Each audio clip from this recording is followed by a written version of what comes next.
My Family Thinks I'm Crazy, a podcast where I, your host, try to give you some tips on how you can explain all this weird, wild, crazy conspiracy stuff to the people you love most. Because that's what I've been trying to do for the past 10 years with no success. I've been telling everybody that our government is shady, but every time I do, my family thinks I'm crazy. The hollow earth, UFOs, aliens invading, fluoride in the water, they spray our skies daily. When I talk about these things, they think I'm crazy. There's no escaping anymore the evil that we're facing. Illuminati mind control, they're sacrificing babies. The end of days, but anyways, my family thinks I'm crazy. What, they don't want to listen to you? No, they don't want to listen. They don't want to hear it. They're just like, oh, here we go, Mark. Off again with your... Mark being Mark again. Yeah. So, that's the thing about podcasts is when you're on the air, and it's like therapy, If I can't talk to my family about this stuff, I'll talk to you, Matt, and all our listeners. You'll just tell your whole podcast. Yeah. So who are we talking about today, Matt? They think that I'm crazy. They really think that I'm crazy. They really think that I'm crazy. My family thinks that I'm crazy.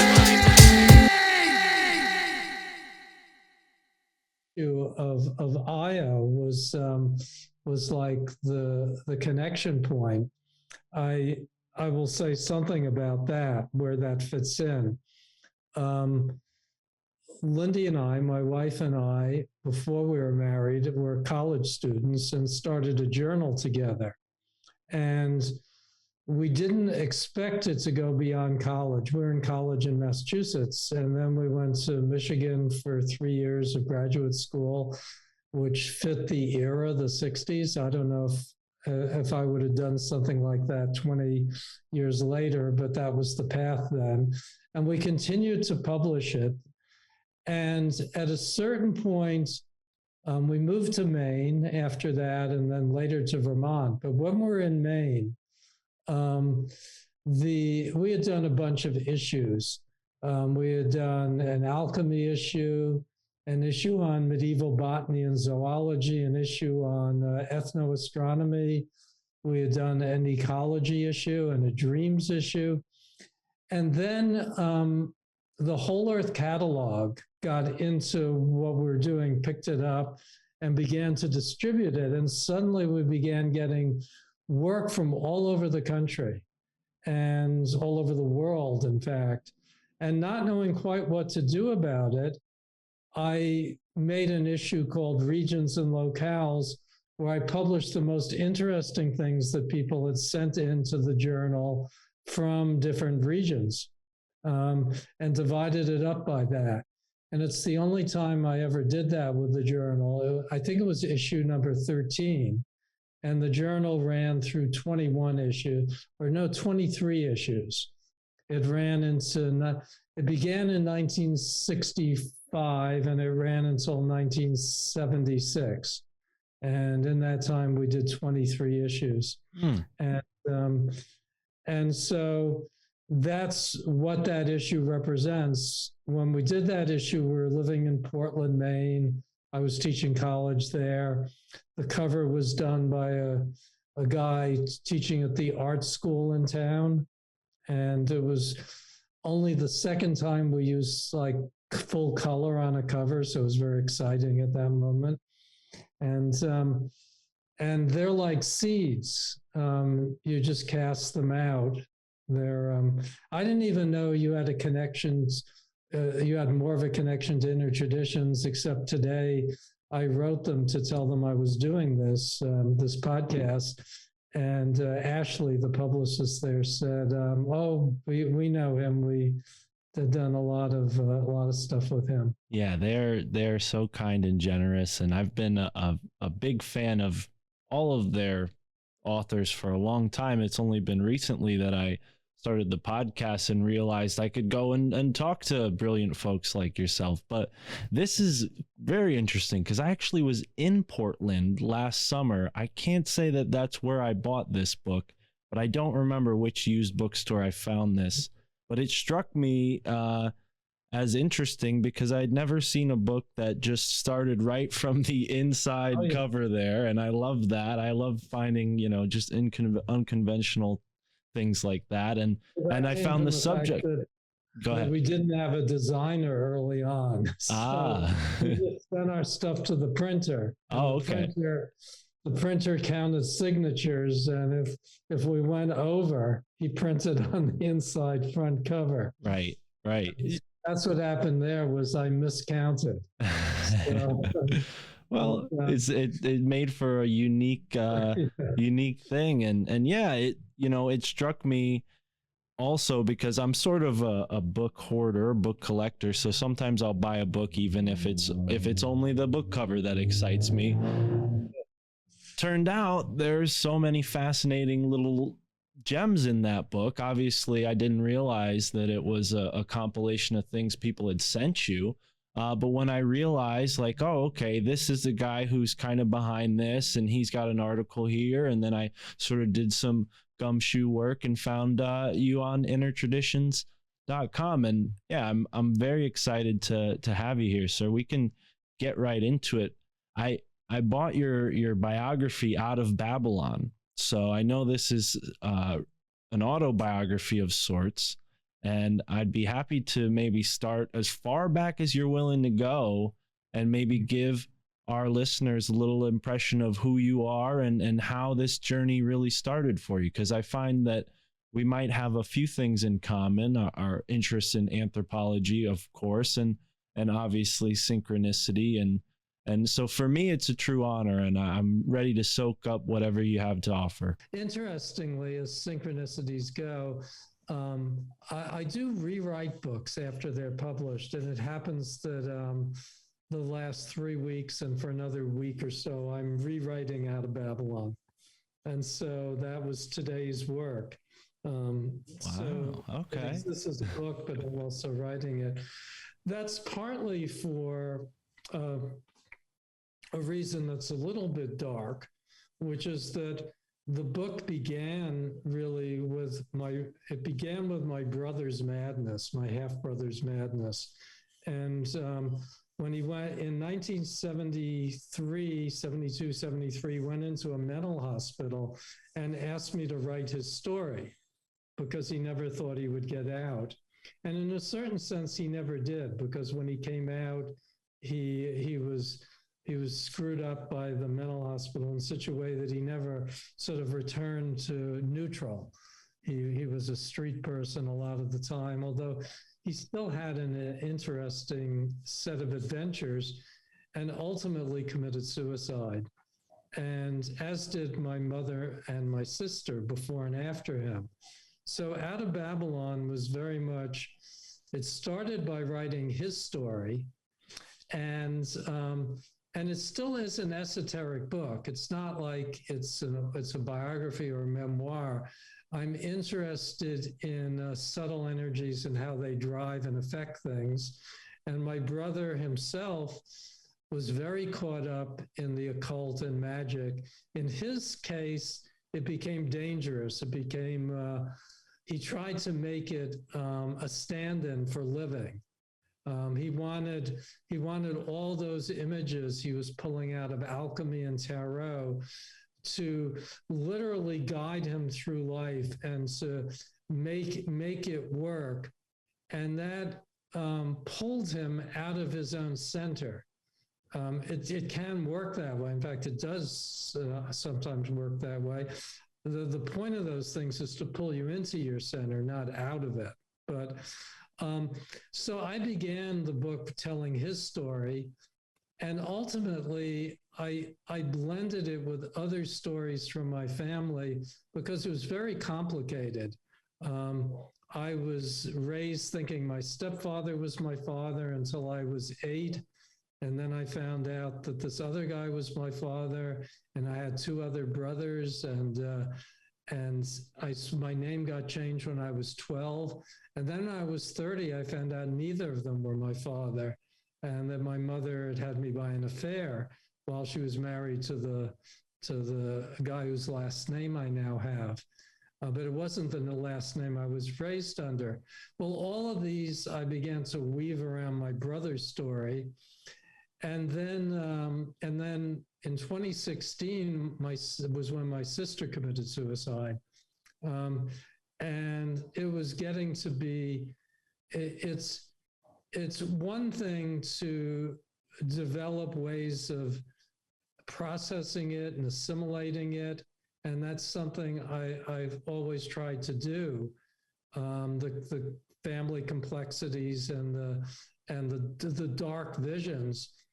And it's not that I'm any different than all the people who committed suicide. I just have found a different way to use those energies. And so that's really what I wrote that book about. But the version you have was published before my brother and sister committed suicide. And it just seemed ridiculous to not finish the book in a way. I took it apart because some parts of it really belonged in another book, and I put it back together and carried it pretty much to the present. And that was too long. So I divided it into 4 books. And, I just in the last few days given each one a name. So I'll tell you what the names are, because I'm sort of taken with them. Book 1 is called The Grimoire of Grossinger's, because that's my family name, and that's also was a resort hotel that was very famous for a period of time in the Catskills. And then book 2, what did I name book 2? Oh, I named book 2 the James Brothers, because my brother used Jesse and Frankie James as code for talking about us and our relationship as outlaws. And that seemed to me a really central theme. And book 3 I called Ja, because of the heavy reggae underlying part to the story and to my brother's life. He became very Rasta. He grew dreadlocks. He sang reggae songs a lot. And it was a reggae song called Stepping Out of Babylon that gave me the title for that book. And it was a kind of amazing scene. It was in the 80s, I guess. And our son was, let's see, so it's really like, it's about the 80s. Our son was a young man in his early 20s, and I took him and his then girlfriend, they were in college, to see my brother in New York, where he was a street person. He lived in Central Park a lot, but he also had an apartment that my stepfather paid for. And there's a whole meandering story about tracking him down, ending up in the apartment, which was pitch black because he had hammered boards and stuff over all the windows. And it was, and I could tell that our son Robin was okay with it. He had already seen my brother in action, but his girlfriend, who was from mainland China, she was pretty freaked out by it. So my brother John got up and he pulled all of the stuff off the windows. So it came crashing down, and all this light streamed into this apartment. And he pointed, and you could actually see the apartment buildings in which we had grown up. And he said, there it is, Rich, Babylon. He said, you flew out of Babylon like some sort of wind spirit, but I had to fight my way out of Babylon all the way. And that was how I named the book.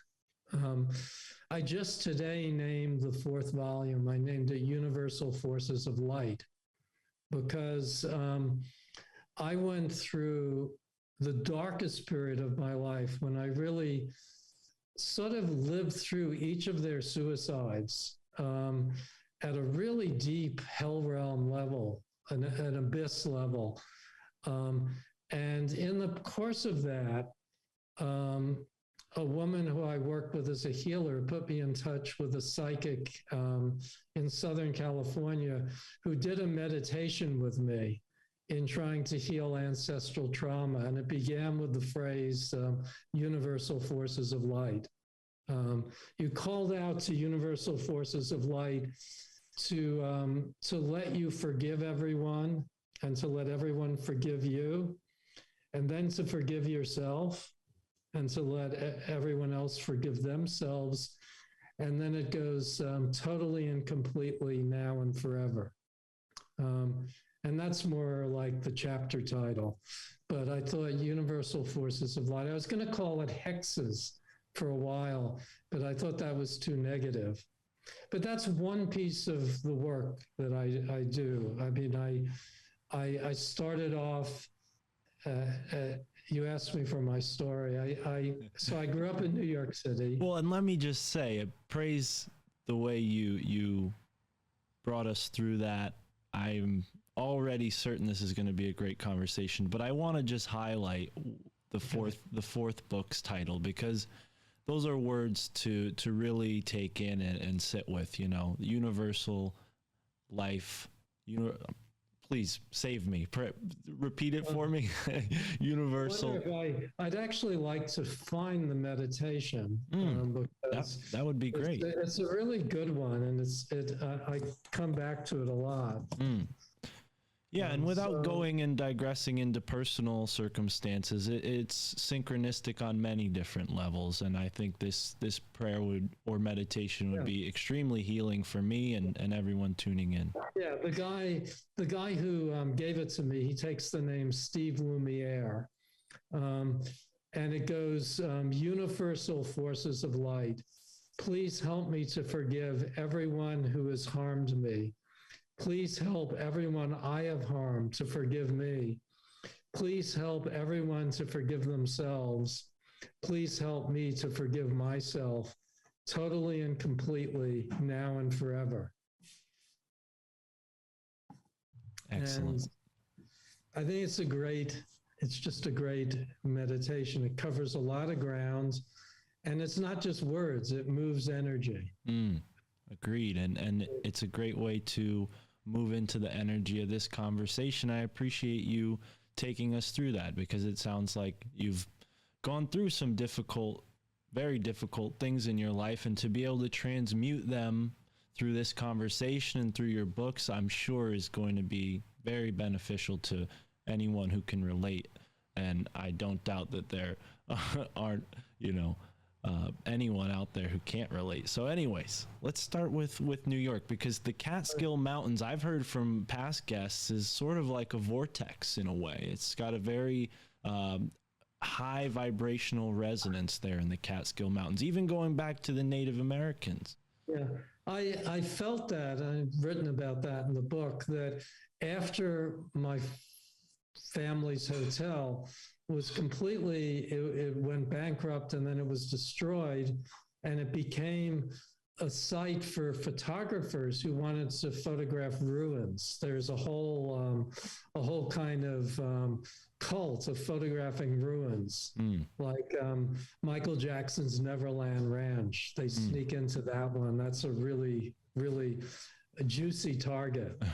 I understand the appeal. There's a lot of urban decay here in Connecticut that I perused through as a teenager. Right. It's there is that whole aspect to it, and I'm interested in. We could diverge it to Connecticut at a later point, hopefully. But I see a path to that, but I'll hold off on that. But so let's see, which Catskills. Yes. Oh, right. Because of after it was in the year 1999, our whole family went to visit the ruins. And what struck me was that the energy field was stronger than when the hotel was there. And that when I was a child and went there and thought, wow, this is just such an amazing place, I was actually not feeling all of the highly commercialized energy that was what everybody thought was so wonderful. I was actually feeling the vortex that was there. And that when you removed the whole body of the place, the vortex was still there. And I think that too, it's one reason why we're living most of the time in Bar Harbor, because there's a vortex on Mount Desert Island. And I'm not the one who discovered it. I came here and found that not only kind of countercultural types who had moved here because of the vortex, but local fishermen are aware of it. And there's been a lot of UFO activity here in the past. Again, not the countercultural people who've moved here, but native people who've grown up here several generations talk about the UFO activity. So you had mentioned that one of the interesting things to talk about was New England. Oh, undoubtedly. We could go on for that. Yeah.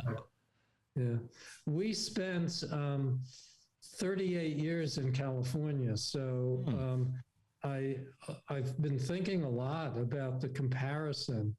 What was the energy field there in the Bay Area, which was a high energy place? I kind of bought into this idea that the two continents grinding against each other to produce the fault line, that sent a particular vibration out. But it's not a grounding vibration. It's a very high, I don't know how to describe it. Like it actually matches what's come there, which is all of the like Facebook and Google. It's a virtual vibration. And it seems to have taken form in creating the counterculture originally. It's like, this is just a myth I'm making up as I go along. But you have the continental plates grinding against each other, sending this energy up, which then gets converted through the counterculture and the music and everything else of the 60s and 70s.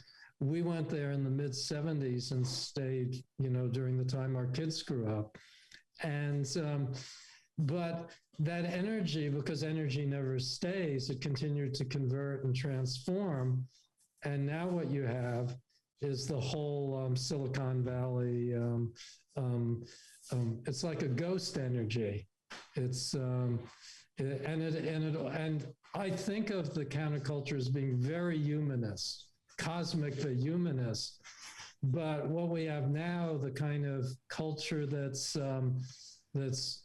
followed it, is transhumanist, which I think is the most dangerous influence right now, the transhumanist movements. We don't have any idea of how far it goes even. Right. This Ray Kurzweilian sort of put our minds in the brain vat. Yeah. And it's, you say in Bottoming Out the Universe, I did write about that. That was one of my topics, was this desire to not just transcend mortality, but transcend being human, as if that would be interesting. So like be on a hard drive. Right. And you do mention on page 74, you say that you're seeing the brain really more as a transmitter for consciousness rather than and not you yourself, but science has begun to see the brain as a transmitter rather than the origin of consciousness. Well, for me, there was this long path. I got into writing books about consciousness. I'd originally, when I began doing topic books, I first did medicine, and then I did astronomy, cosmology, and then I did embryology and biology. And then I took, and those were two books, one called Embryogenesis and one called Embryos, Galaxies, and Sentient Beings. And then I let that sequence go for almost 10 years. And when I came back to it, I realized, well, consciousness is the thing it's just such a riddle. And somebody gave me I met a publisher from MIT who gave me an MIT Press book on the nature of consciousness. And it was the first time I realized that neuroscientists haven't a clue as to what consciousness is. They know what consciousness does, when it operates in the nervous system, but they don't know how you make it or where it comes from, or they don't even have the remotest clue where it is. And their kind of placeholder for what it is that when you get enough neurons together and they begin feeding back into each other, somehow they become aware, and that's consciousness. So you go from the worm to the, to the crab, to the starfish, to the fish, to the amphibian, and you keep getting more and more neurons, and it keeps getting more and more complex until there's enough feedback to turn it into consciousness. And the brain then becomes the outcome of that.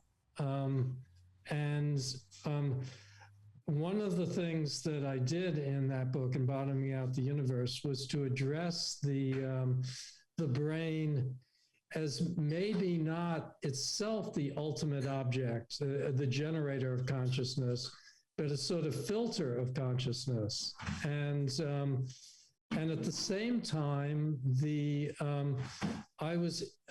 because I was studying the 7 planes of consciousness with John Friedlander, a psychic, who has a kind of Sethian view of the world. I was thinking about consciousness as being a form that comes down from higher planes of consciousness, higher planes of being in a way, and then turns into consciousness on this plane in the brain, that the brain is in a way the grounding of these energies into a conscious form.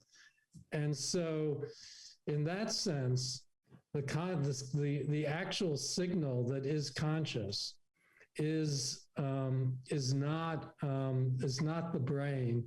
The brain simply receives it, filters it, and channels it. And I did a 3-volume work called Dark Pool of Light, Reality and Consciousness, that preceded Bottoming Out the Universe. And I do want to tell that story because I recently removed my taboo on talking about it, so I will tell it in a second. But so what did I want to say there, or do I just want to tell this story? I know what I want to say. So in Dark Pool of Light, when I was writing it, we were at a party in Napa County. We were still living in the Bay Area then. And there was a neuroscientist at the party, and my wife ended up talking to him. And she said, "Oh, you should come over and talk to my husband. He's writing this book on consciousness." And so he came over, and I asked him all my questions. And then I said something, and I wrote this at the preface to one of the volumes. The dialogue went something like, I said, you're not talking like somebody who's just a machine. Like, you're describing consciousness as just this mechanism, this chemical thing, but you don't sound like it. And there's a difference between you, the person I'm talking to, and your neuroscience version of what consciousness is. And I said, so why is that? And it was like he had this startled look for a while, and then he thought about it, and he said, it's more fun this way. And I thought that was much more profound than he realized, because it covers so much ground. It's not just that it's more fun to not be a machine in some transhumanist world, but in some sense, there's a driver behind our being. I mean, we want to be here. We're not like the cosmic accident, the shuffling of the algorithm that just dumps us here. There is a driver behind it. The driver doesn't show up in Darwinian science, but that doesn't mean it doesn't exist, and it also doesn't mean that Darwinian science is wrong. It just means that Darwinian science is the Darwinian sciences is the way that driver gets expressed when you run it through a kind of dense field like this universe is. Like this particular universe is a very dense universe. You take it out of a spirit realm and run it through a denser form. And so you get algorithms and you get this particular play out of it. And, but I will, since I'm narrating here, and you can interrupt me when you want, but I will tell you how I got connected to inner traditions and bottoming out the universe. When I was trying to figure out how to earn a living, which was sort of through my 20s and 30s, I taught, main thing I did was I taught college for a while. I almost taught at a lot of more interesting schools, but didn't happen. In reality, I taught at the University of Maine in Portland for 2 years, and then at Goddard College in Vermont for 5 years. And while we were there, Lindy was working for the Vermont Arts Council and got sent out to the Bay Area to go to a conference, a dance conference, dance critics conference. And she flew out with the kids, and then I drove the car out. So we'd have a car. We did a lot of driving from between Vermont and California during those years. If you count back and forth 7 times, most of them with young kids. What I found during that summer was all these things that I'd been looking for. I found like a street course on homeopathy, and the teacher who had taught my own Tai Chi teacher was teaching in a backyard there. And I found a Reichian guy to do bioenergetics with. And it was just like, wow, all this stuff. I even played pickup softball all summer in what seemed like the best league I'd ever played in. And it was a really spectacular summer. And I did not want to go back to Vermont and teach college, but I did. And then the college the resident undergraduate program there went out of business very soon after, but they wanted faculty to go away for the winter so they wouldn't have to pay for the heating and the salaries. So we took the winter off and went back out there, and we were there for 9 months, and then came back and found that the resident undergraduate program was folding after the year.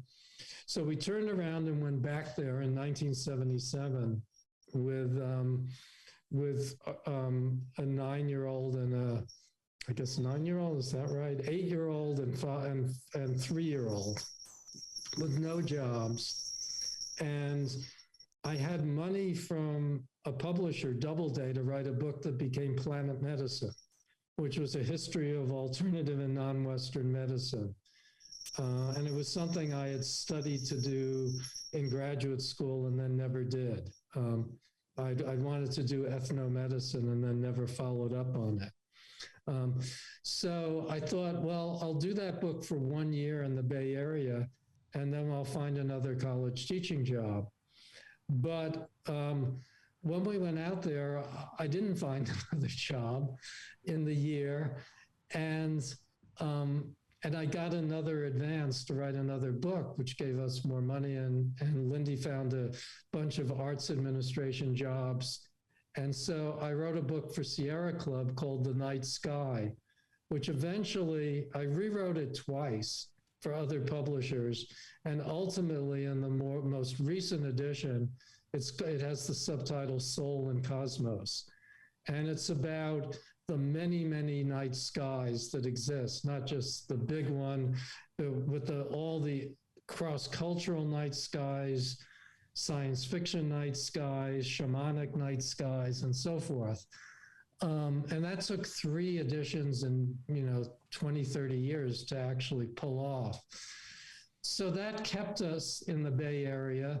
And then I got money from yet another publisher to write the first of the embryology books. And so we just kind of kept staying there. And while we were there, the small publishing company that we had brought out there began to take off. The 80s really changed publishing because the chain stores came into being. Nobody could have foreseen Amazon or the internet then, but the chain stores totally transformed everything because they didn't care what imprint was on a book. they just wanted cheap product in bulk. And we were publishing by then, and we'd started as a literary press, but by then we were publishing in areas that they really wanted: alternative medicine and martial arts, internal martial arts, because I had turned my Tai Chi class into publishing Tai Chi books, and then that led to Aikido and Capoeira and all these other martial arts, and nobody else was doing it. So, and then I found other themes. For instance, we were the first people. I'm going to shut off Outlook so it doesn't beep anymore. That's all right. We published all the early books about the face on Mars and the Richard Hoagland and the monuments of Mars. Yeah, I did want to ask you about that because I listened, I try to do some research and I listened to what seems like your most recent podcast appearance, and it seemed like you got ambushed over there by Richard Hoagland's crew member or something like that. And I felt really bad for you. I'm like, what kind of manners is this? And then they go to the members only section, so I couldn't even hear you defend yourself. But well, Richard and I have I was a great supporter of him and like his patron. We have a good relationship. I mean, I like Richard, but I also consider he and I consider his work very differently.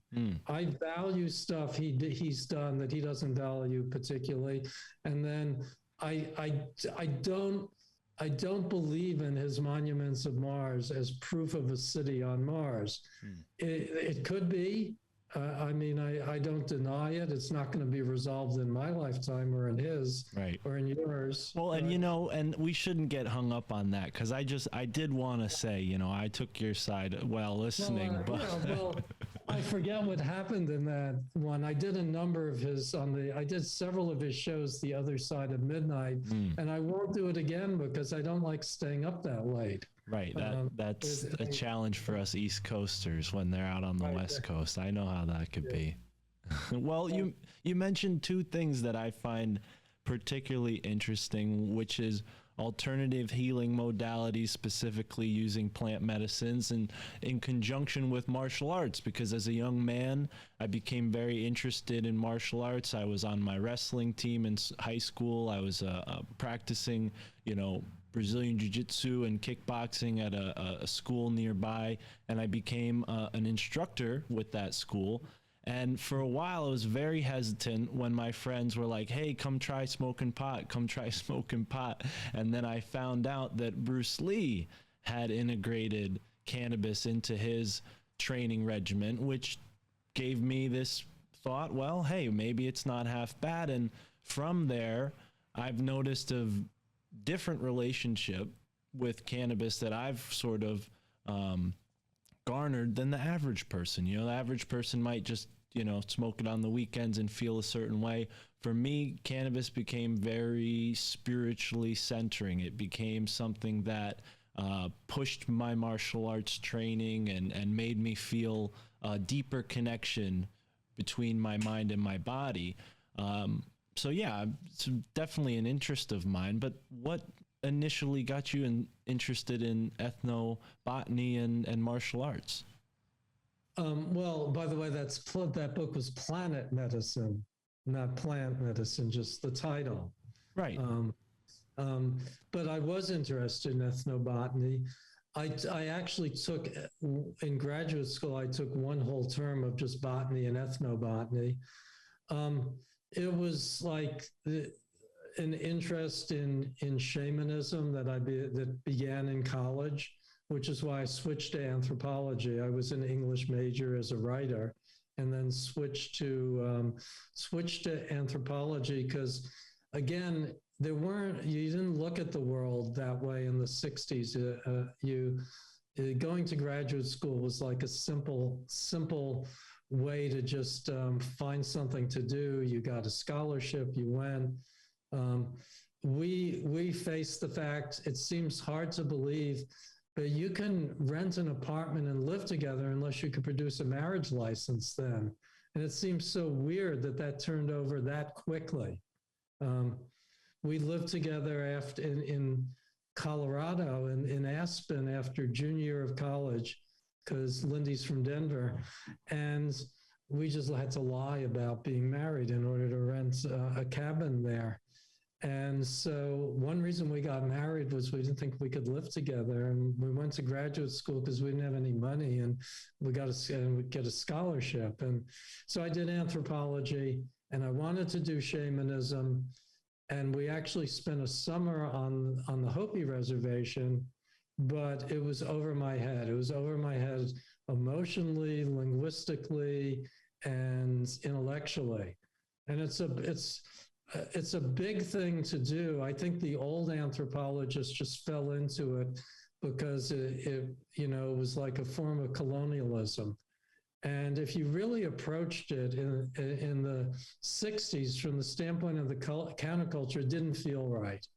It didn't feel right going into these places and claiming to sew it all up as sociology. That wasn't, and it was pre-Castaneda, and so there was just no allowance for indigenous thought systems. And that was what interested me. So it's why I dropped it, because I got no support for it in the anthropology department. And I ended up, that's how I got connected to Maine. I ended up doing a study of fishermen in Maine because it was convenience. I'd gotten money to do a study of folk medicine in Maine, but I couldn't work with those people in the anthropology department in Michigan. And the ecological anthropologists really supported what I was doing and said, go do a fishing study. So I did, and it made a lifelong connection to the Maine coast and to the fishermen here. But it wasn't my interest. So when I got a chance to do what I was interested in, I just wrote this proposal to Doubleday, and they said, yeah, go ahead. And during the year and a half or so, I did a lot of library research on non-Western medicine.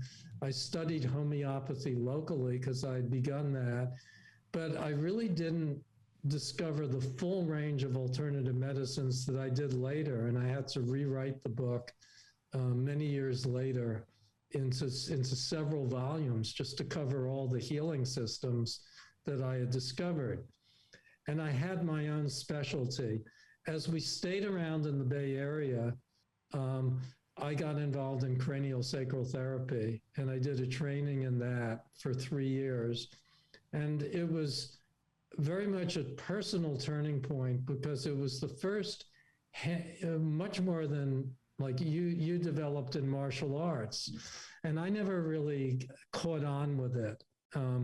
But when I did craniosacral therapy, I could feel the energy field. And when I went back to doing Taoist martial arts after that, it was totally different, because it was no longer just it was no longer just movements. It was no longer athletics or acrobatics. It was actually trying to feel the energy field, because in order to do craniosacral therapy, you have to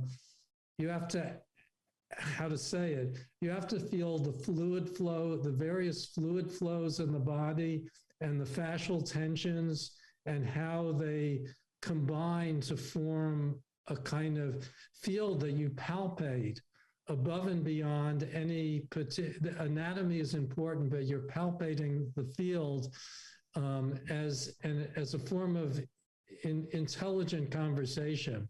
If you might have had craniosacral therapy and know what that feels like, or any of the energy body works, the energy healing systems. I have had a Reiki session that was very life-changing a long time ago.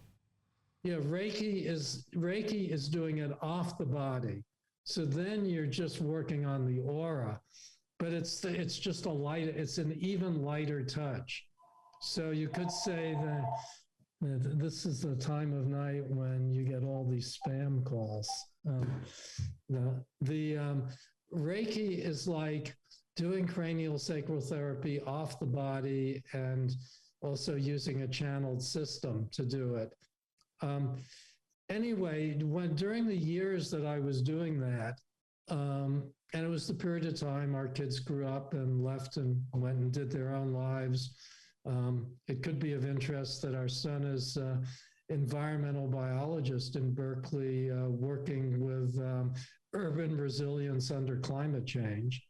And our daughter, won't say anything about her. She's an artist. I'll give her a name, and people, if they want, can check her out online. She renamed herself in high school as Miranda July. So she's a movie director and novelist and performance artist and stuff. But those kids, raising them was a big part of our life. And we also, during 17 of the years, we ran the publishing company together after the kids grew up. It was a project we did together. And we built the press after the kids grew up, we moved it out of the house. We hired people. It continued to grow and grow and grow from year to year. And we built a staff of about 20. And we were up to doing close to 100 books a year. And it was very dominating. It was, there's nothing in this culture, there's nothing like business to, wrap your head around, like money. Suddenly there's all this cash flow. Millions of dollars a year are flowing through this. And even though you're not making that kind of money, it's a trip to be able to handle it and do people's books. We incorporated it very early as a nonprofit, which turned out to be a horrendous mistake, but it was a viable container for it for a long time because it kept us from having to be like completely entrepreneurs and think in totally capitalist terms. We could fall back on the nonprofit language, and it also meant that we did a lot of books that lost money because they were important books, and it was an ethos. And as we actually started, I think, a little before Intertraditions, which started in New York and then moved to Vermont after we had left Vermont. And I always thought of them as a competitor. It was an asymmetric competition because they were much bigger and had a lot more money. They were more commercial. And when we went after the same author with them, we usually lost, unless it was bodywork or martial arts, which were our strong territories. And our press was called North Atlantic Books because we had moved it from Vermont to California, and we never renamed it. We kept the name because we didn't name it. We sort of named it regionally, but we really named it after a poem by the Black Mountain poet Ed Dorn called North Atlantic Turbine, A Theory of Truth. And that poem contained a lot of ideas in it that were seminal to the press. And I thought of the press as a mixture of like ancient wisdom and futurism, which it still makes a lot of sense, but it was particularly kind of edgy and forward thinking in the 1970s when we started it. It's the idea that futurism and ancient wisdom would go together to produce a new form was like the driving theme of it. And without going into all the details, obviously we published people like Richard Hoagland. We developed other authors. Paul Pitchford, Peter Levine were big authors of ours. Peter Levine did trauma work. Paul Pitchford wrote Healing with Whole Foods, and he was my Tai Chi teacher, which is how I got into doing that. And I marvel these days at my own naivete and kind of, I don't know what you call it. It must be a combination of like naivete, Asperger's, ADD or obsession or whatever. But it never occurred to me to kind of organize the press. And people were warning me, there's an awful lot of money to be running through there to have it be so free floating. Staff came and went. And what drove it was really the authors and the books. And I thought of it not as a company, but as an energy field that things came into. But the trouble was, and nobody can tell you differently, that as you age from like 40 to 50 to 60 to 70, it changes. Your social situation changes, the circumstance you're in changes, and there also are all these young people coming along, these other generations with different attitudes about things. And we were operating in the Bay Area, which was it was initially a great place to operate because it was a center of indie publishing. And so we grew the press there, but it was a difficult place to operate because it was so expensive and the payrolls were high and the rents were high. And I think after a while, we began to OD on it. And Lindy OD'd in 2010. She was like, that's it. I'm retiring. I don't want to do this anymore. And it was becoming stressful because as it got bigger, we had to hire more people to do it. And I made one of the great mistakes. I've learned from inner traditions what the great mistakes are in business because Ehud Sperling, the publisher there, is he's like a guru of publishing as well as of inner traditions themselves. And I see that he doesn't hire anybody who doesn't share the mission of the press. They may not all share it at the same level, they don't, but there is a pulling together and a camaraderie and a spirit. And I never did that. Lindy and I never did it together, and then I never did it. We hired kind of willy-nilly, and we had people who didn't. Hi, Lindy. You need to feed the cat. It's making. Oh, you already. Oh, yeah. It's okay. Anyway, we ended up with a very chaotic situation that like our distributor went bankrupt and we had to deal with that, and people left, and we had started a for-profit at that point to run alongside the nonprofit, and then we donated the money to the nonprofit to keep it going, and we created a rather complicated bunch of stuff.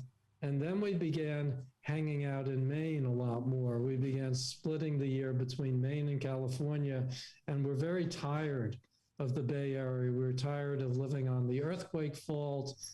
Fukushima then happened, and everybody's saying, don't eat the fish, which could be generally said now, but at that point it was like a big thing that people were focused on. And Right. also the amount of crime in that area, when you squeeze a gentrified intellectual, like artistic zone between two big ghettos, which is what you have, there's a certain fear component that as you get older kind of grinds on you. So we were like spending 3 months, 4 months in Maine. We got an old farmhouse near where I did the anthropology fieldwork. So we would come, and it was beginning to feel that Mount Desert was more countercultural than Berkeley even, because people were gravitating here, and there was the vortex that, I published a book called The Chakra System of Mount Desert Island by a guy who later died on a vision quest among the mountains here. Wow. And it became a big part of our life. And there was a point getting to be 70 or so, which was in 2014, where the attitude was, well, when are you going to retire? It sort of was like, you're not kind of allowed to do this in this way anymore. But it didn't seem to me that serious, because I was guiding the whole thing. I was the one who had the connections and the books, and the authors. And I felt like I was sort of the DJ and moving it all around. And it was kind of fun still, not as much fun as it was initially, but still fun. It bothered me that the staff was going through the motions, that there wasn't real heart commitment. There was sort of commitment to the new agey facade, but not to transformation. Not to one fired staff person said, we changed from an initiatory press to a counter-initiatory press. And that pretty much described what was being driven by the staff. There was a hostility in a way towards the alternative medicine. I didn't foresee that what was happening was really the beginning of a lot of cancel culture movements, and that we were right in the eye of the storm, that we were a really juicy target for canceling by people who had real hostility towards the combination of things that we were doing, and yet they were generating revenue. So it was a paradox and a contradiction. And what I did. Well, I sent you, by the way, this more recent political book I've done, which addresses a lot of this, called Return of the Tower of Babel. And the election of Trump in 2016 revealed a lot. And one of the things it revealed was that a lot of the structure that we took for granted and thought was serious was just all bullshit. There were the laws holding things together were not really holding anything together. All it took was one big loud guy kicking ass everywhere, and everything fell apart. People just yielded to all that. And I'm not going to say yay or nay about it. I don't particularly like him at all as a human being, but the energy force that was going on was much larger, and it was neither left-wing nor right-wing, it was both. It was happening on all fronts. And I tried turning the press over by putting somebody else in charge and making myself founding publisher instead of publisher. And then he bombed out of it. He just basically, he was a great guy, but once he actually had to run it, it didn't work out at all, because he had to manage both money and people. And that brought out a whole different side of him. And he also rearranged the board to reflect social justice, which seemed right to me as a progressive who grew up during the civil rights era. I thought, why not? And I had always bent over backwards to make the list as multicultural as I could, except that if you're publishing those topics, you're generally not going to get, you're going to get a lot of white people writing books, men and women, but still white people. But I thought we had a pretty diverse list for all that, especially a First Nations list. But there, post-Trump, there was, I don't want to go into too much detail on it, but basically at some point, people on the staff decided that they had to get rid of Lindy and me in order to politically liberate the press. And they created a cancel culture narrative that it was an exploitative press, that it was a white privilege press. And I was going through, I went through a series, probably the central series of psychospiritual awakenings I had in 2018, at which point I was like 74. And it was the first time I really confronted the abyss that my mother, brother, and sister had been through. And I mean, really confronted it, like walked it, walked each of their deaths. And I also confronted all the other like unresolved issues in my life. And I'd started doing a psychic study in 2008 at the Berkeley Psychic Institute, and then continued with John Friedlander as a student who I mentioned earlier. And that put me in a Sethian tradition, as well as a kind of theosophical tradition. And I've been training with John on and off since 2009. And I recently, actually, with Inner Traditions, published his book, Recentering Seth, which is one of the better publishing editing jobs I've done. But I've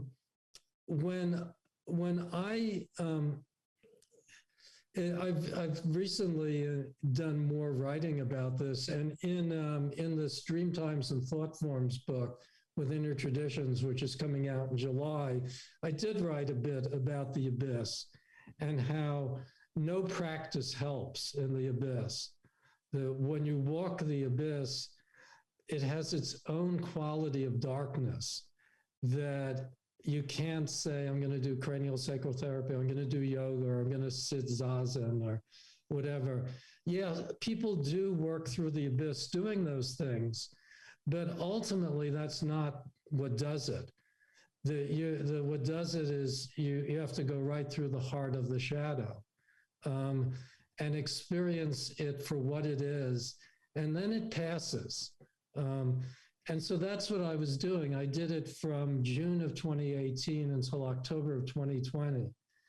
And while I was doing that, it was so dark that we actually got rid of our house in Southwest Harbor, went back to Berkeley for a year and a half because our kids were in California too. And only bad things happened. And one of the bad things that happens was that literally got kicked out of our own press, meaning I got kicked out, but then Lindy got kicked off the board too. And it was very violent.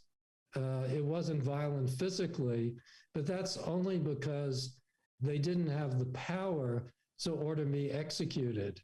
But if they had been the Red Guards or Khmer Rouge or like the Third Reich, right, they would have ordered me executed. That was the energy they put out. Wow. Like, you are this white guy who didn't deserve this press, and we're taking it away from you now because you owe us. I was pro-reparation at one point, but I now see what it is. Right. It's not about reparations to the people who were screwed.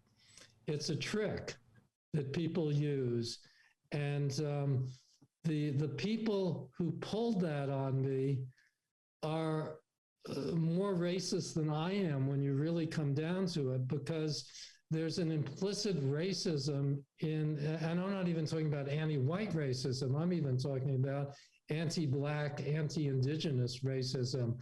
It's a kind of weird vanity that enables you to say, I am superior because the word for it is virtue signaling. They virtue signal, and there's nothing at the core. And if I had not been walking the abyss then, and walking the abyss meant not sleeping, so I would go 5-6 nights without sleeping. So I was in no shape to deal with it. And what had happened right at the time, this was a synchronicity, right when I was going through this psychospiritual set of events, I happened to visit Inner Traditions because I was in Vermont. And I had done this ceremony with a witch there, and had gotten involved in a series of, I can't characterize it. It has no name. And this woman who went through part of it with me called it uncategorizable. And I think that that's what it was. I don't know anybody else who did a psychospiritual trip in exactly the same way. But I was in Vermont, and I just went down to visit Inner Traditions because I'd known them in a sort of quasi-friendly way. And Ehud said, well, come by because, my son is going to take over. and his son was just graduating from NYU. And I'd love it if you'd help me train him. Because you're another, he said, we're the last two great independent psychospiritual publishers of the 20th century. So I said, sure. I mean, that was an honor to be asked that. And I had a lunch with him and Mahar, his son. And he said, well, we should do a book of yours while we're at it. And that became Bottoming Out the Universe. I was writing notes about consciousness and about things like, why is there something rather than nothing? And I was also part of a panel at MIT about interstellar travel. And I had these various notes, and I gave them to him, and he passed them on to the acquisitions people, and they accepted it. And I was calling the notes Bottoming Out the Universe, because I was thinking, what are the big questions? I mean, if you really were going to bottom this sucker out, what are the questions you'd ask? I mean, Stephen Hawking asked his questions and made his unified field theory, but what are the really big questions? Like, what is this? How do we get here? Who are we? What's the context for this reality we're in? And I was pretty blown away by how good the editors were at Intertraditions, because I write very long books. I mean, my first embryology book is 1,000 pages. But in fact, I handed into them about a 170-page book. And after I finished working with them, it was more like a 320-page book, because they asked me to flesh everything out. And so I did. And when we're back out in Berkeley and this event happened, and I mean, I had to get an attorney and find out what to do. And he basically said, well, you know, you could go to court over this. This is illegal. They can't do it. But he said, in the shape you're in, I wouldn't advise it. So I didn't. And I signed paperwork, which in theory, if you took it literally, would not allow me to be saying any of this. And which is why I haven't before. But I've concluded the paperwork is bogus. There are many reasons I believe that, but I don't think one should be shut up. So this is me not being shut up about it. And I'm honored that you would do that on this show, Richard, truly, because I'm behind you 100%. I've seen what cancel culture really is about. I personally work for a comedian at the Comedy Store in Los Angeles, and as somebody who's not afraid to open his mind up to this broader picture of reality, he's faced a lot of flack from the same elements within that subculture of artistic expression. So your message is well received here. And yeah, I commend you for that, because unfortunately we are in a time where this virtue signaling thing is becoming weaponized. And yeah, I hadn't known all of that before you came here just now, and I'm really honored that you would share that with me, because it's tremendously important, I think. And coming from someone like yourself who studies anthropology, studies culture, studies society, and you know, through all of your research, it feels like the through line is consciousness, right? So I think it's so appropriate that you would address this stuff in a cosmic, interstellar way with this book, Bottoming Out the Universe. I think it's brilliant, and I'm excited to get into your most recent book that's coming out that seems to be addressing maybe the more political aspects of our world today. What's the title of that book? The one you mentioned? Not the Intertraditions one, but the one that I can't figure out exactly what I'm going to do with. I've been speaking to Skyhorse about it, but I don't know if they're going to publish it or not. It's called Return of the Tower of Babel. It started off when I first worked for Intertraditions. They were doing a book on Trump and chaos magic. Right, by John Michael Greer, right? Yeah. And they asked me if I'd work with that author a bit. And so I did. And I just thought I have a different take on this than him. So I started off writing a book about chaos magic. Well, let me just put in the step I skipped, which is when this happened, I called Ehud and told him what happened. And he was like, what the fuck? He said, I can't believe this. And he said he'd never done anything so impulsive before. He said, well, come over here and join us, join our team, and you can have your own imprint. And so I started Sacred Planet Books just on a dime. I began publishing authors and intertraditions, and I have just a wonderful group of authors. In just 2 years, about 80 books that I brought in there, many of them like exiled North Atlantic authors. And then I've more like sort of pioneered a particular line of psychic, witchcraft, dragons. There's a whole emergent young culture that I'm interested in that stretches out of the psychic and mythological worlds. And I have some just really great authors, and I'll at some point give you, names of ones as they come out that are particularly interesting. Fantastic. I gotta say, I'm really happy to learn this too, because Intertraditions just happens to be someone, like you mentioned, I work with, and I think podcasting in particular, podcasts like this one, can really help authors reach new audiences. And I hope that happens more and more. And I hope that that's already been, something that's helped you out. I know you haven't done a podcast this year yet, but after this, I can anticipate a couple of my audience members reaching out to you for their own podcasts. Yeah, I did a bunch of them. I did maybe 20 when it came out, when the book came out. When Bottoming Out came out, I did the first few while still in the abyss. So they're interesting for me to watch. They're very strange. Now, when you talk about when you talk about the abyss, can you help me understand that a little more? Is this a ritualized place? Is this somewhere where you're just in because of the circumstances of your life and what you were thinking about, your emotions, where they were? Or is this like a process that other people could maybe repeat and find positive result in their life? Well, I think it happens. It's like the shadow. Right. The shadow happens. I think that what the abyss is most often called is depression. But I don't think that describes it, and it certainly doesn't in my case describe it.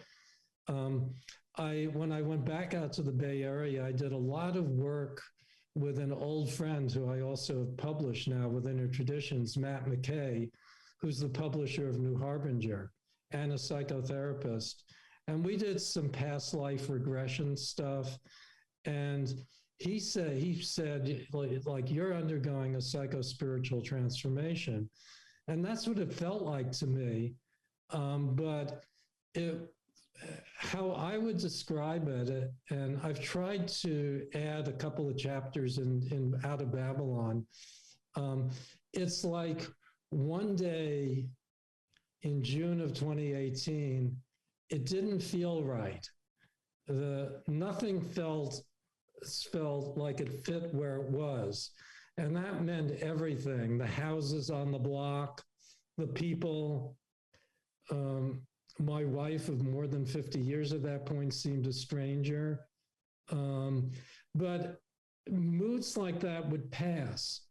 And I had ways, we all sort of learn the operating system for who we are, like what you do when it gets in trouble.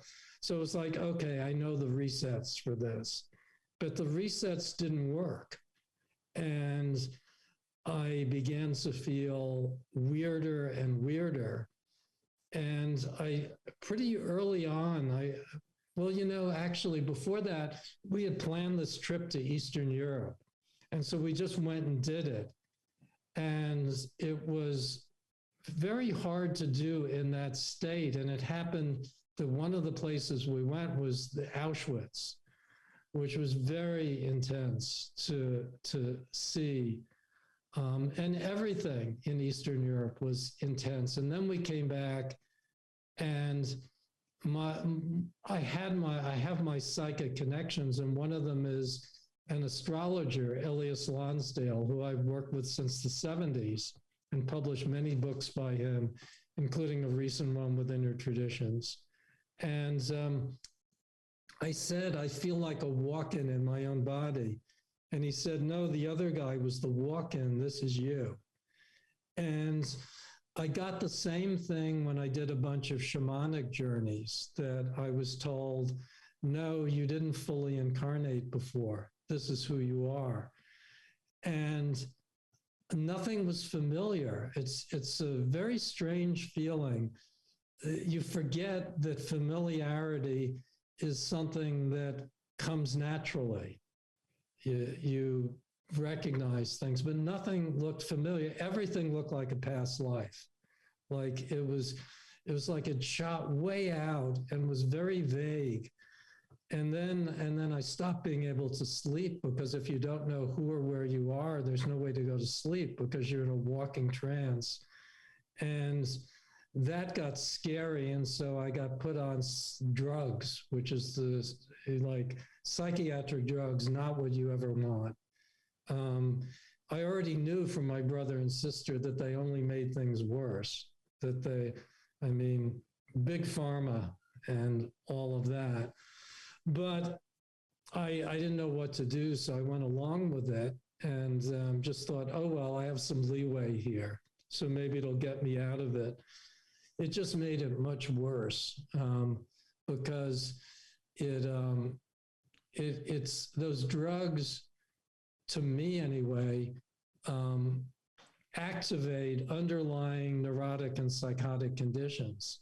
So stuff like, to me, I wasn't bipolar. I had visions, and I also had apocalyptic fantasies and visions, and they were all interesting.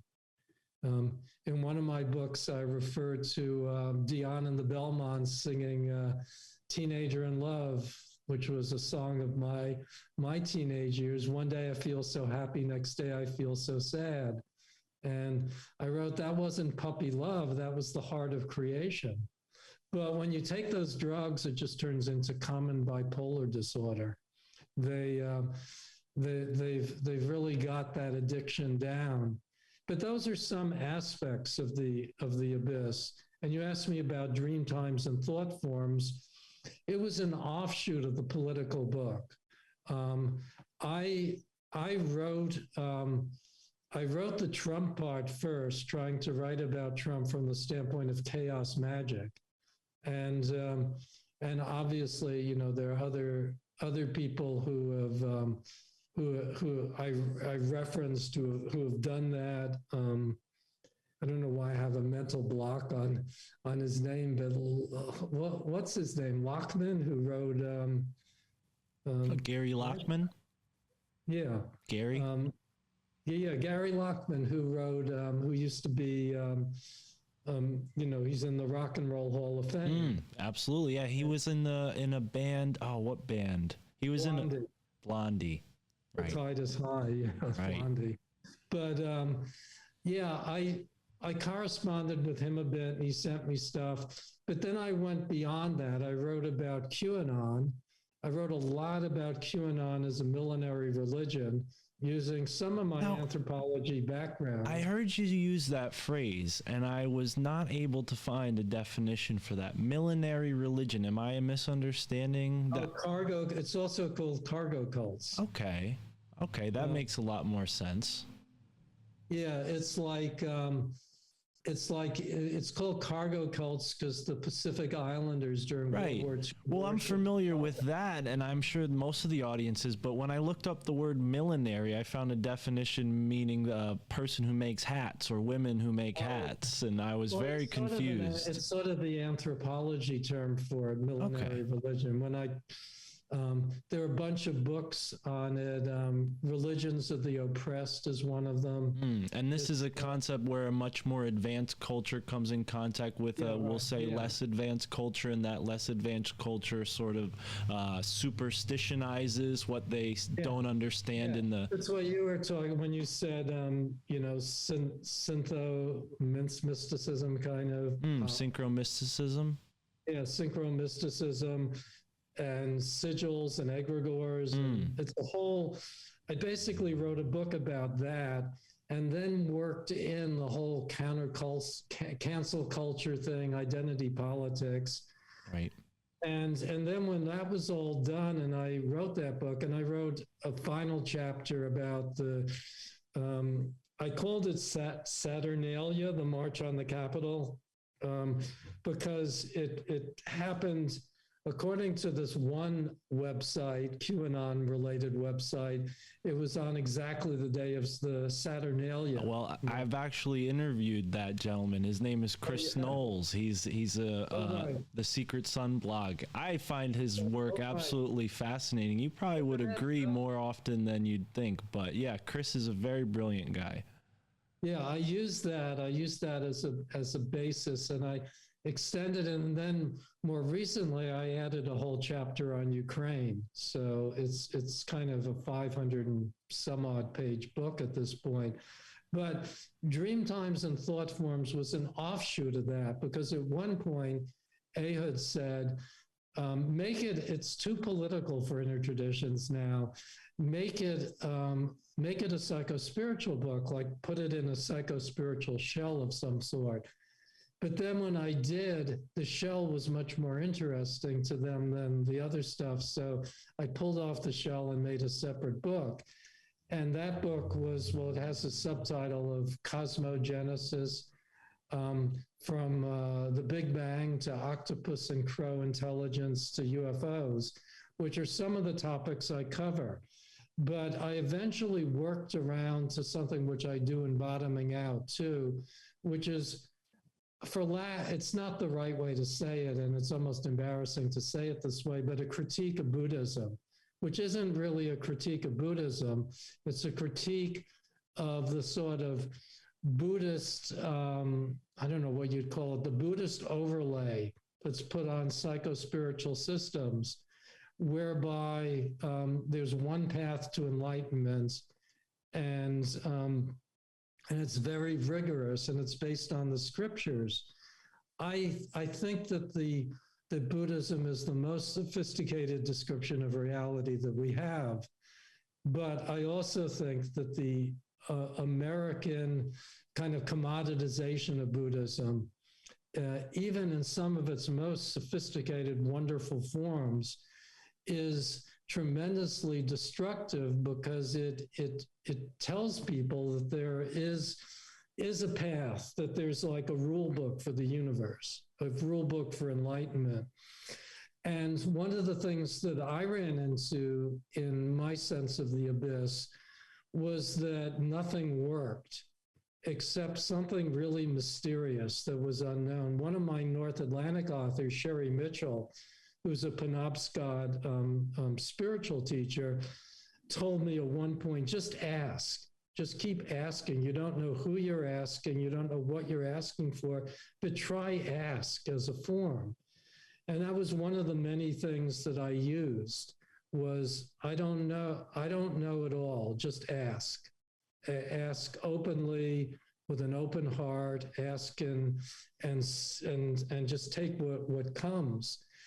And so in the end of Dreamtimes and Thought Forms, I added a chapter on practices to show practices that I thought worked to some degree or another, and then practices that ultimately just led me, it's like if I didn't have those practices, I would have been lost, but I couldn't use them.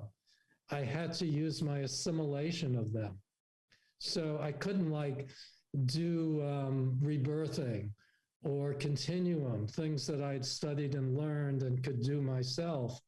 And when I tried them, I mean, rebirthing is just conscious breathing in a way.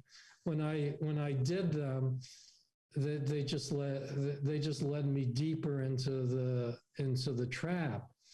But if I hadn't studied them over the years, in some ways I would have been no better off than my siblings, who essentially tried to go through the abyss completely blind. And I think that that's, in the bigger picture, that's how we end up with people homeless on the street and stuff. Is the abyss is not just my abyss. There's a huge abyss right here in the middle of this all. And we're all in the abyss. But we have mechanisms to stay out of the maw of it. But if you lose those mechanisms altogether, and it seems like my family, that was built into my family. I don't know where it came from or who did it. Like my brother and I used to talk about it when we became adults, like, what the fuck happened to us? Who did this? Like we decided that our mother was like this dark bear shaman of some sort who was set to kill us. Like she was going to hit us with her voodoo stick and kill us. And we both came to that conclusion independently. And it was very powerful. I mean, we're in our 20s and adults for the first time. And we like go from hitting each other fungos on the ball field and listening to our old 45 records to talking about what did we come from? What did they do to us? And I think it's generic at this point. I think my brother was one of the first people to live on the street, but he hardly was the only one. And it's like we're all in this moment of transformation, and we each it puts its signature on each of us in its own particular way.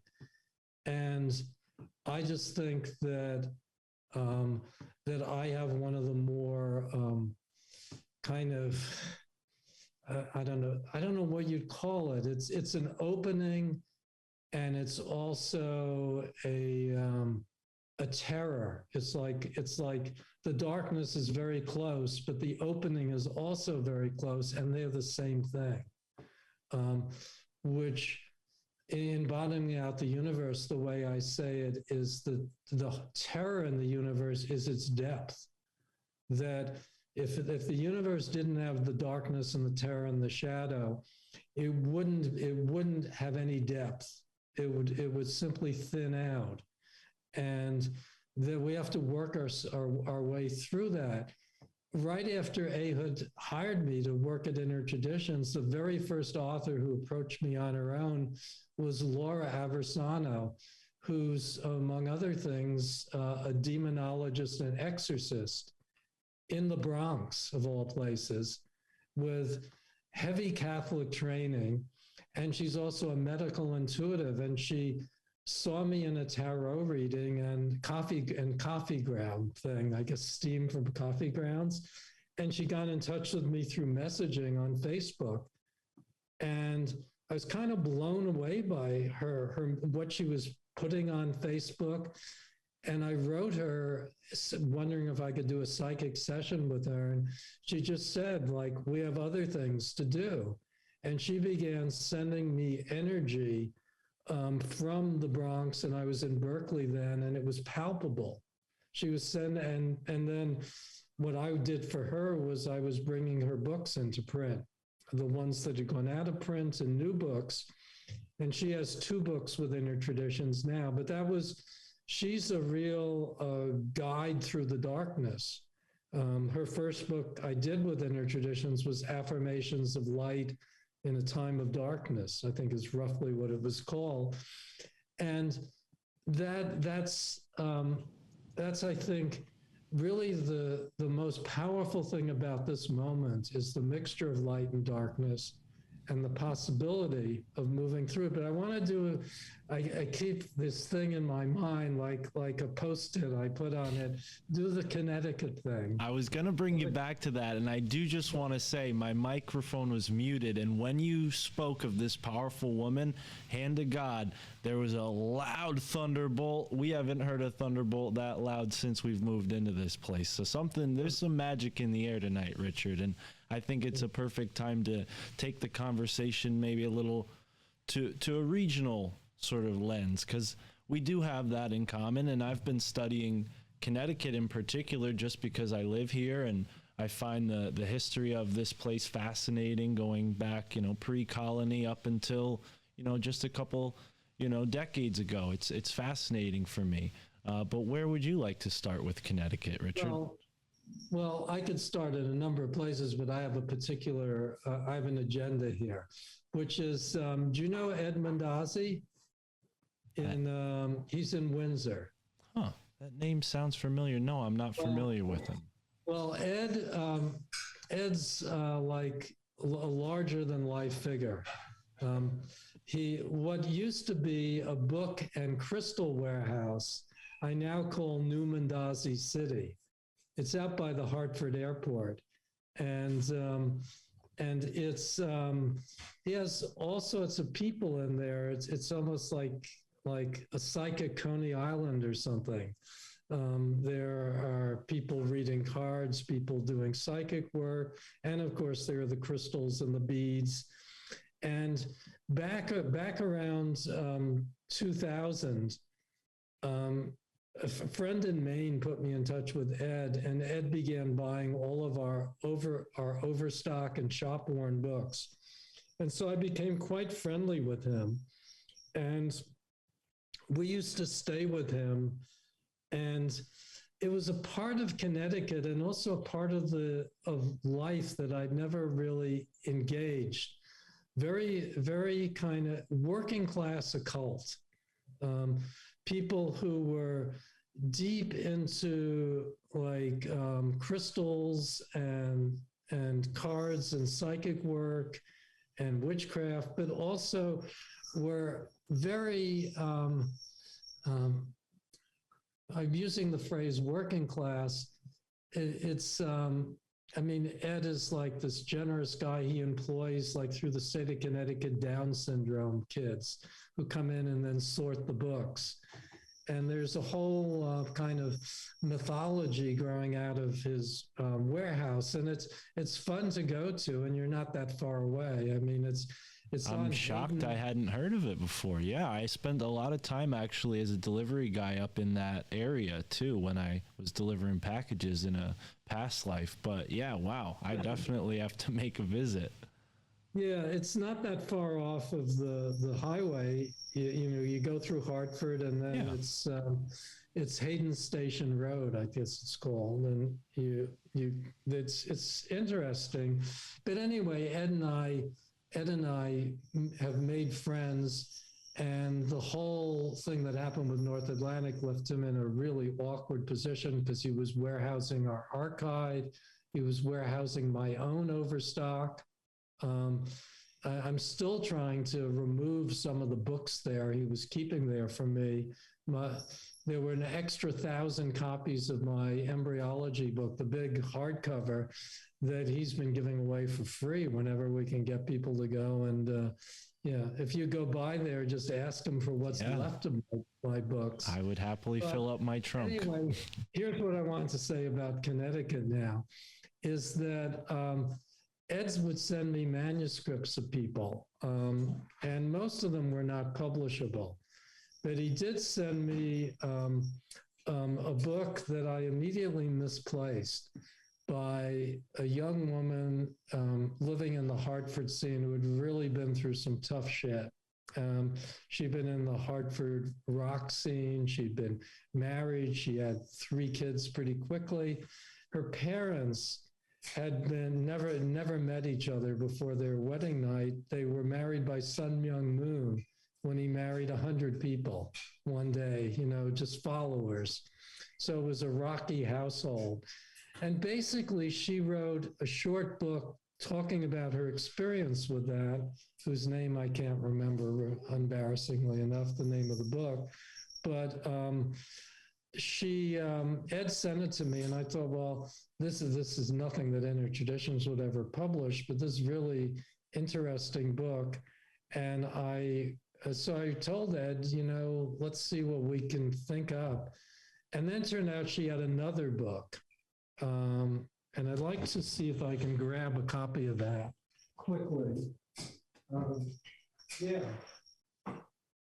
It's called Journey of a Fallen Angel.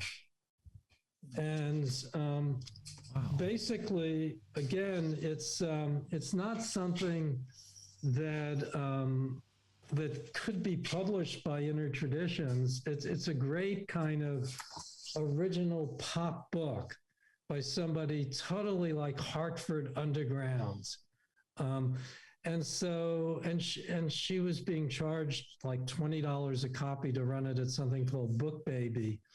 And so Lindy and I just made a trade. I mean, we paid to have a print run done of 200 copies, and Inner Traditions volunteered to run it through their system so that we could get it for $6 a book instead of $20 a book. And then she joined the psychic group, which I've been doing on Zoom. And so I just think that this is my interesting Connecticut occult, is Olivia Ballinger is her name. Okay. Wow. Yeah, that is interesting. Yeah, I hadn't wish realized. I could remember the name of her other book, because it's sort of it's an indictment in some ways of the Hartford underground scene. What happens if you're a teenage girl and you walk into that blind? What happens to you? It's pretty scary. What happened? And her survival is interesting. And she's somebody who admitted right away in the psychic group that she had tried several times to commit suicide. And that her awakening was, I mean, that's another version of the abyss. Her awakening was really, really strong in that kind of crucible. And I recently signed another Inner Traditions author who was born in Kiev and lives in Virginia now, and is doing a book on essentially transforming your DNA. And she worked for pharmaceutical companies for 7 years. And she also went through a very dark period. And her book came in I have a separate Sacred Planet books inbox at Inner Traditions. So I read manuscripts and proposals, and that's how I found her book. And Wonderful, very interesting. That's, a year and a half or so away. But there are other authors who I'll put you on to. Please, yeah, thank you. Yeah, and my girlfriend actually has some experience with the Connecticut rock scene, not the Hartford scene. So she might take some interest in making a connection with Olivia. That would be really interesting. I'll send you, I have your email, so I'll send you some stuff. Yeah. Well, and so what else, given the time we have, what are the things, all the different things? We've gone through so much, Richard. I appreciate you sharing your stories here with us today, and, sharing a part of yourself. There are a couple things that I do want to get into, saving the fact that we only have so much time. Maybe we'll go right to what I think is the most interesting. You write about the trickster in bottoming out the universe around, I don't know what chapter, I can't remember, forgive me. But I wonder, what are your thoughts on this concept of the trickster entity, given your interest in shamanism and whatnot? I've heard other people talk about Gregory Little, actually. His book just came out, Origin of the Gods, with Andrew Collins. He was talking about the trickster entity as this sort of all-encompassing being that's always sort of testing us, right? Pushing us to our boundaries. Is this similar to your understanding, or do you have a different take on that? Well, the same. This partly the same. It's something that began interesting me in college when I read one of the books I read senior year was The Trickster Myth of the Winnebago Indians by Paul Radin, who was an early anthropologist. And at that point, I was just interested in the trickster as like a kind of animal changeling who played pranks and tricks. And then my brother got very involved in the trickster, and it became a part of his personality. And I'm trying to think, in bottoming out the universe, I was mainly interested, I think, in it's hard because it's a very subtle quality. It's something that Jeff Kripal talks about a lot, which is that the magic in the universe in our domain is liberated kind of counterintuitively, so that you have people who start off doing stage magic, for instance, and then it turns real. So the universe plays this kind of trickster role, which First Nations people were aware of, that in their own vision questing, that they would go after one thing, but the universe would turn it around and on them. And that this became embodied in certain animals, like the crow and the coyote. Oh, and that was another thing, was that as children, one of my favorite books was Nine Tales of Coyote, and it was tried coyote as a trickster. And many of the stories in that children's book have stayed with me, and I've used them in my subsequent writing. And then another version I ran into when I was doing the Return of the Tower of Babel book was it struck me this very strange kind of the sort of I mean, you hear about bikers for Trump, but how about ayahuasqueros and astrologers for Trump? There is this whole kind of underground movement that has declared him a Heyoka shaman or trickster shaman. And Laura Matsui is the woman I ran into online who most articulated that. She said about the pandemic that it was like an ayahuasca ceremony with no shaman. And she said the shaman brings containment, and there's obviously none of that going on here. And I was astonished by her adulation of Trump and the transformation of him into a kind of trickster god.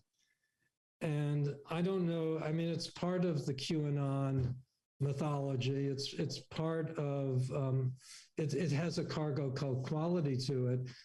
And I'm not, my own personal feelings aside, as a trickster myth, I don't put that aside because there is a very trickster-like quality to him.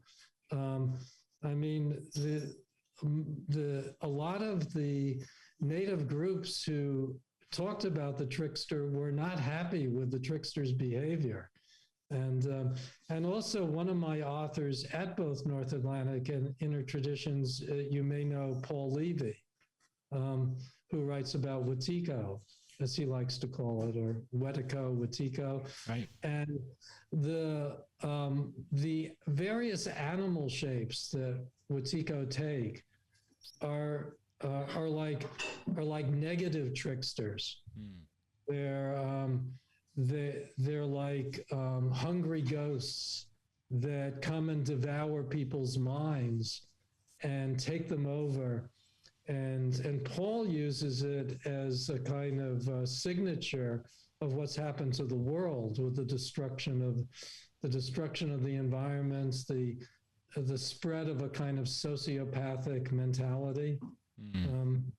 And so, you know, all these things fall into the broader reach of the trickster.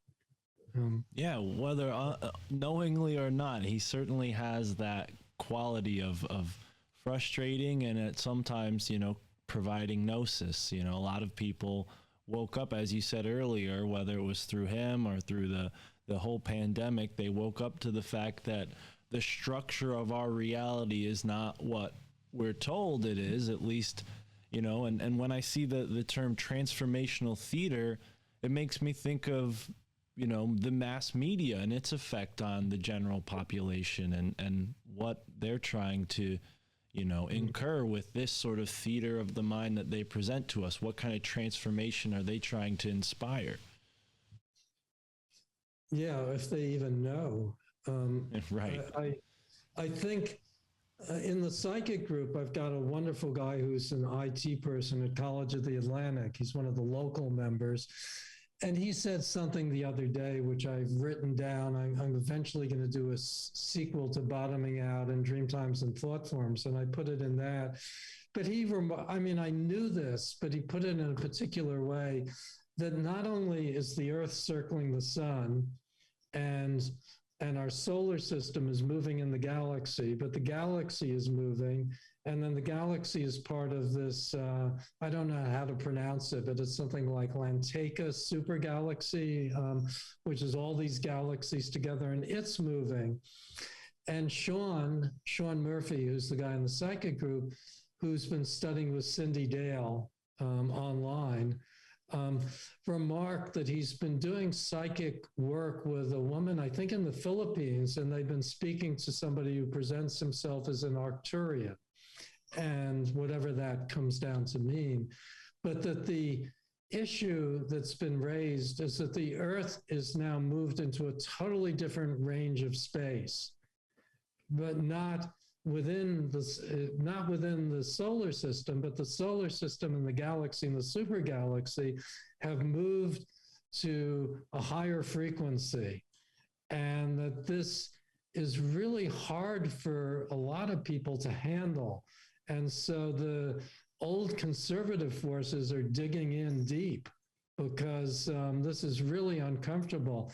It's not like anything that they can frame in political or psychological or other terms. This is the reality changing from the outside in and the inside out simultaneously. So again, it's like what I thought of as the abyss. Like one element of the abyss for me was when I walked down the street, and I said this to Lindy, the houses would scare me. And I didn't know what that meant. Each house was so scary because each house was so dense with energy, because there were people in it and there were their own strange, intimate energies. And it took me a while to realize that my own frequency had shifted so that as I walked down the street, I was reading the houses. And that was true in Portland, Maine. And then it was true when we went to Vancouver, BC, and it was true back in Berkeley. And when I suddenly realized that, it was like I was pathologizing it. I was thinking, this is like a state of anxiety or depression, when it was actually a switch in frequency. And that's what I think in terms of my own, entering the abyss. I think I was ready.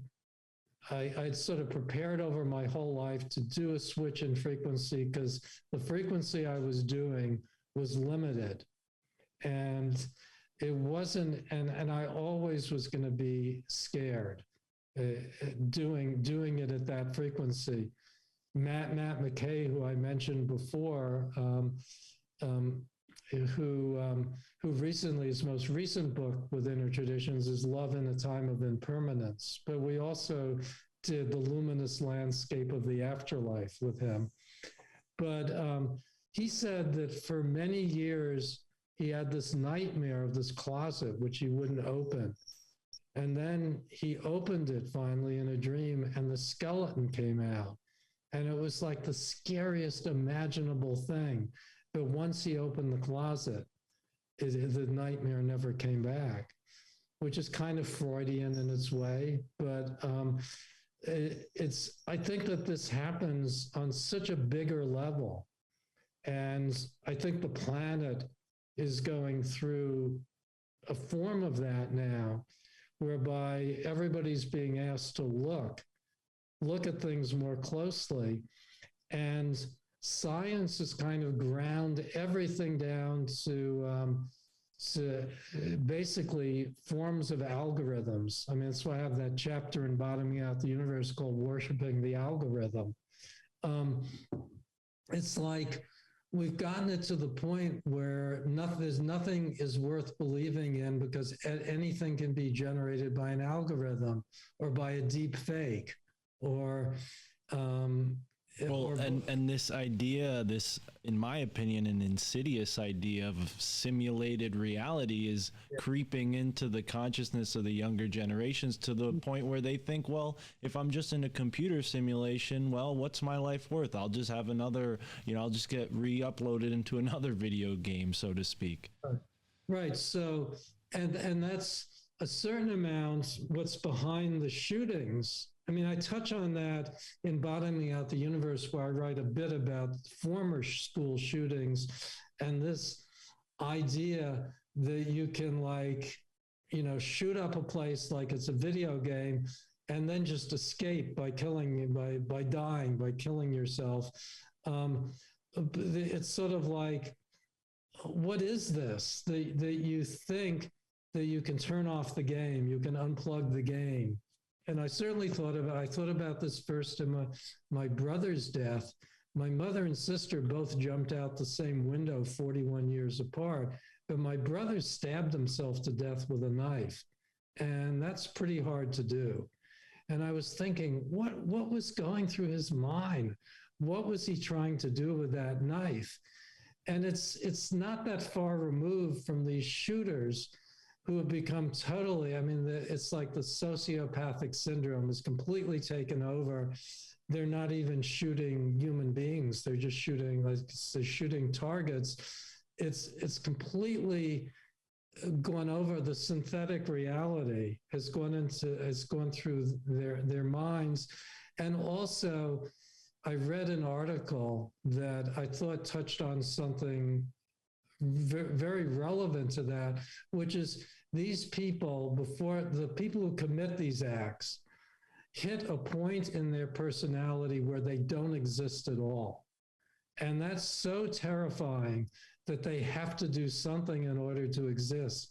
And it doesn't matter if they're going to die doing it. It doesn't matter because they've entered a sociopathic phase if they kill a whole bunch of other people. It's like pilots who crash their planes. They're saying this Chinese pilot did this. It's like, well, why would you have to kill like 100 other people or 20 other people to kill yourself, to have one moment of like fiery identity when you exist again for a second?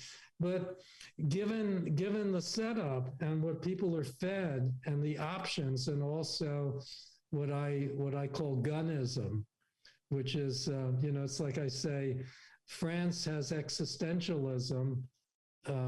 You establish being and nothingness through existentialism. That's in America, we have gunism to do that. It's the gun that stands between the person and the void. And the void is unendurable. And so, and I can say that also from the abyss that I went through, that you just don't want to be there any second more. Anything you could do to get out of it. It's just, how do you escape it? And that's why I think the practices help even when they don't, because you've assimilated them, so you don't go off the rails entirely. And that's what I wrote about in Dreamtimes and Thought Forms a bit. Right. Those are two of my favorite words, just parenthetically. Dreamtimes, because I think that the Australian Aborigine Dreamtime has a generic form that can be applied to a lot of events in a lot of cultures. That the Dreamtime is how we're created out of the land. And then thought forms are what I think this is. That's a big question. But when it comes down to it, what is this reality? I think it's a thought form. It's a collective thought form. And that the reason it has leaks like UFOs and spirits, voices from the afterlife and synchronicities is because it's constantly being regenerated by thought, by our collective thoughts. And, you know, I said at the very beginning of Bottoming Out the Universe that that we already know just basically that this reality it's made out of nothing. At the basis of it is energy and curvature. There isn't anything solid. It much more resembles what a dream would look like if you put a microscope on it than it resembles what matter of the 18th century would have looked like. There's nothing solid there. So it is kind of like a dream time, and this world we're in is sort of like the collective thought form that we've generated, and it's really interesting. Matt and I have had this discussion because related to the Buddhist thing, and I know we're on the tip of time here, but New Harbinger bought a non-duality press, and then it didn't work out. A more complicated story, but Matt was saying he really had to think through non-duality, and he was thinking, well, wait a second, this all has to be accounted for. All this stuff that's here, it's not a mistake, it's not a wrong turn, it's not just to be transcended. Every little bit of it, all the kind of garbage and the cliches and the junk coming out of factories and the things that assholes do and this and that, it's all being generated, and you can't just say transcend it, because it's being generated from the source, and it's saying something about what the source is. And we have this absurd conceit that's also true, that the whole thing came out of a little tiny thing smaller than a pinhead, and now it's like trillions of galaxies. Well, how does something like that happen? It's a thought form. It's a thought form ricocheting like in a holograph or something like that. Right. And I think that's why, you so brilliantly address this question, the cosmogenesis of the mind. It's not the universe itself, it's the mind that I think preempts it. But so many profound things have been said today, Richard. I really appreciate you sharing your time with us. And I mean, there's a lot we could talk about. I don't know how much extra time you'll give me, but I feel impolite to have talked so much, except that I get away with it because I'm the subject of the show and I'm supposed to. Yeah, that's what you're here for. But you talk more. Well, no, that's what you're here for. And if you'd like to get to know me, I'd be, equally able to do that. But the audience, they know enough about me. We're here to listen to your story and sharing your wisdom. But yeah, I mean, you've kind of given us a couple books to go and seek out. Bottoming Out the Universe is already out. Dreamtimes and Thought Forms will be out this year, correct? Yeah, in July. Okay. And all of those older books like Planet Medicine and Night Sky and Dark Pool of Light and stuff, others like Bardo of Waking Life and 2013, there's still copies online. You could, if you look under my name there. Oh yeah, I'll tell you what, I searched your name, I found lots to work with. I ordered a couple books. Yeah, you got a lot of stuff out there. And my old colleagues at the press that Lindy and I founded put them all out of print and pulped them. But eventually Intertraditions will bring them back into print. Right. There's no great rush on it. We're going to have to make a plan, but they're still available, so it's a moot point. Yeah, no, you don't receive any of the funds from those, which is unfortunate. But is there a place where folks can go directly to get the books that you're offering? Because I'm really big on our audience supporting our guests, and sure, they can go into Abe's books and buy a bunch of books from them, but we'd prefer that they get some stuff from you as well.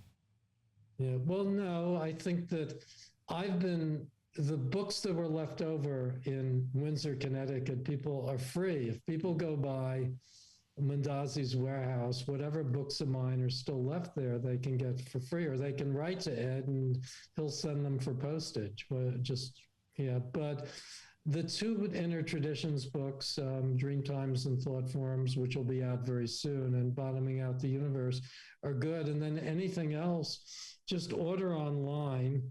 And if there's something you can't get, there are some books that I have enough copies of that if you email me, I can send one. That's very kind of you. Yeah, awesome. But we can pick up those threads another time. Yeah, absolutely. I do want to have you back on, especially when Dreamtime and Thought Forms come out. I'm sure I butchered the title there again. Dreamtimes and Thought Forms. There we go. But yeah, very, very cool. I was enjoying reading the author's copy that you sent me, and I'm looking forward to having it in my hands. And yeah, I mean, when it comes to New England and all these places, there's one last thing I have to ask you, Richard, before we wrap up, before we go. The name of the show, My Family Thinks I'm Crazy. Does your family think you're crazy after all the years doing what you do? Your kids, maybe, do they think you're crazy? Yeah. With Robin, our son, who's a scientist, I think of the lines when we showed 8mm movies of his childhood to his college friends a bunch of years ago. He said, "There's me and my hippy dippy parents." And later, somebody said to him about my embryology book, which is dedicated to him, "Did you read it?" And he said, "No, I lived it." So but we get along. It's just that, and Miranda and I have the most intense agreements and disagreements. It's really challenging the way a kid can typify so much of what's familiar to you, and then so much of, I mean, she's a radical consciousness. But I remember Robin also once saying, when a big psychic event happened in his house, he said, "This is weird even for Rich." So that's, and last summer he came when we were doing the psychic group in the backyard before we put it on Zoom. And I said, "Well, I know it's not your thing." And he said, "It's more my thing than you think it is, but I'm not going to go to a psychic group run by my father." Understandable. So there's all of that. And Lindy and I get along, especially for being married so long, but she doesn't share my perspective on this, and she is a little amazed. She said at one point, "I'm not heathen, but compared to you, and I know people there are people in the psychic group who are way past the edge where I am." Well, we're not about judgment here. It's a judgment-free zone, and I really, really welcome your insight and would love to have you back on. But this has been a true honor, and folks listening, please enjoy the moment wherever you are in the now.